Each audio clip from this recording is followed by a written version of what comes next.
Hello everyone, কে অবস্থা সকলে? কেমন আছেন সবাই? আশা করি সকলে অনেক অনেক ভালো আছেন। আসলে অনেকদিন ইন্ট্রো দেওয়া হয় না, লাগা ইন্ট্রো।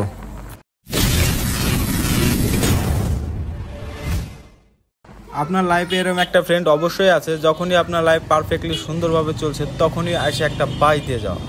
हे प्रभु हे हरि राम कृष्ण जगन्नाथ प्रेमानंद, ये क्या हुआ? गलाव में पानी आ गया।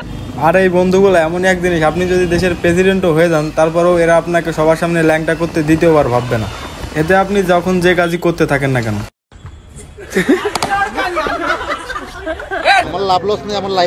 তবে ছেলে মানুষের বেলায় ব্যাপারটা এরকম যে এই বন্ধু বান্ধব গুলো যতই আপনার বাই দিক, যতই আপনার পিছনে আঙ্গুল দিক, দিন শেষে আমরা এই বন্ধুগুলারই বেশি মিস করি। তবে এদের মধ্যে কিছু ফ্রেন্ড থাকে যারা ভয়ঙ্কর লেভেলের রাক্ষস হয়, আর তার থেকেও বেশি কিপটা হয়।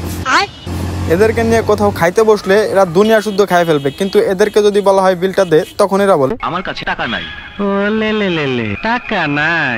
আর সেই সাথে এমন এক অসহায় লোক দেবে যেন ওর থেকে পৃথিবীর ইতিহাসে কোনো গরিব ফকির মিসকিন ছিলও না আর থাকবেও না, তাই না চাইতেও ফ্রি মোশনের মতো টাকা বিলাইতে হয়।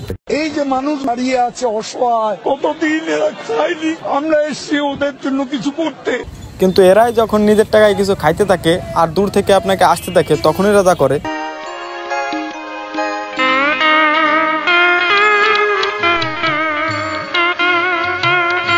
মানে নিজের টাকা দিয়ে কিনে খাইতেছে বলে সে একাই খাইতে পারবো, আর বাকিটা জীবন যে বন্ধু বান্ধবের অর্ধেক কামাই একাই গিলে খাইয়ে ফেলাইতেছে, এরা কোনো কিছু না। ব্যাপারটা এরকম, বন্ধু তোর বউ আমার বউ, কিন্তু আমার বউ তোর ভাবি। এই অমানিকতা, অমানবিক, আরে তোর জিবাটকে। এই গিফটটা বন্ধুগুলাই বন্ধুর জন্মদিনে বা কোনো দাওয়াতে গেলে দেখবেন যে কবজি ডুবাই খাইতে থাকে, কিন্তু যখন এদের দাওয়াত দেওয়ার সময় হয় তখন এরা বলে ধর বেড়া এখন কি আমরা পোলা বানাচ্ছি নাকি, হ্যান ত্যান এডে সেডে আগর বাগর বোঝাই। আর বলে এখন হচ্ছে আমাদের বিয়ে করার সময়। বলে ফেলো মা কবুল। আলহামদুলিল্লাহ। এই গিফটগুলোর ফিউচার প্ল্যান একটাই, যে ধুমধাম করে একটা মায়া ফুটবলারকে বিয়ে করে ফেলাইবো।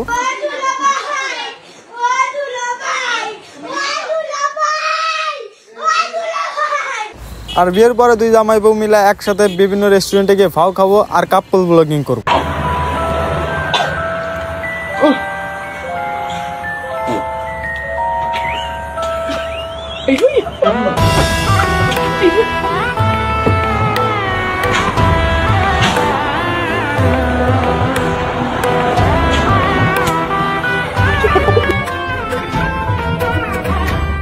রুকো যারা, সবার করো। যে ব্যক্তি আমার এই ভিডিওটির মধ্যে একটি লাইক এবং একটি শেয়ার করবে, অবশ্যই অবশ্যই আমি তার জন্য কোরআনে কারিমের 1/3 তেলাওয়াত করে দোয়া করব। প্লিজ। कोई बात नहीं, हम तो चूतिए हैं, दोबारा ट्राई करेंगे। और क्या बहचोर कोई काम है हम पे।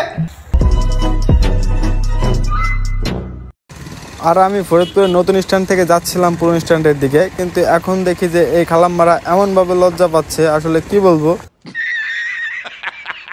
লজ্জায় একেবারে লাল হয়ে যাচ্ছে। আসলে আমি সুযোগ পাচ্ছিলাম না যে ওভারটেক করব, যে রিক্সা অটো ভ্যান ট্যান প্রচুর ঝামেলা করতেছিল, যার কারণে আমি আগেও যাইতে পারতেছি না। আসলে কি বলবো, তারা মনে করতেছে যে কি নাকি আমি ভিডিও করতেছি। খালাম্মারা আপনারা টেনশন করেন না, আমি একটু জায়গা পাইলে পরে ওভারটেক করবো। এই জায়গাটা পাইয়া গেছি, এখন এমনিতে ঢুকে যাই। খালামুনিরা ডিস্টার্ব করছিল, আসলে কি বলবো, আমিও তো তাদের পিছনে থাকা স্থুক ছিলাম না, আমিও জায়গা খুঁজতেছিলাম অনেকক্ষণ ধরে তাদের পিছনে। তারা ভাবতেছে যে আমাদেরকে ভিডিও করতেছে মনে হয়, আসলে না। যাই হোক গাইস, ওয়াচিং দিস ভিডিও, আজকের ভিডিও এই পর্যন্তই, ধন্যবাদ।